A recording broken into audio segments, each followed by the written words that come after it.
ang cute naman ng pusa. Oh, tingnan natin yung anong laman ng sakula. Uy, may fresh milk. Buti pa itong gata na ito. May gata, so may supply, may sponsor. Kaso ang problema, paano mabuksan yung fresh milk mo? Sino magbubukas ng fresh milk mo? Social talaga, oh. Tingnan mo. Ito, dito pa.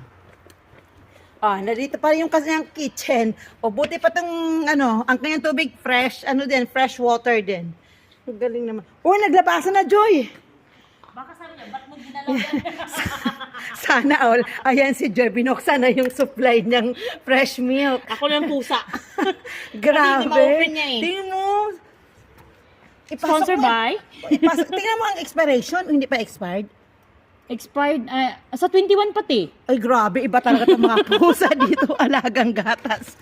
Grabe.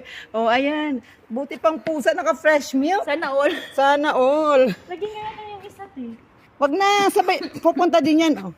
Tingnan mo. Grabe. Ang galing. Bye-bye.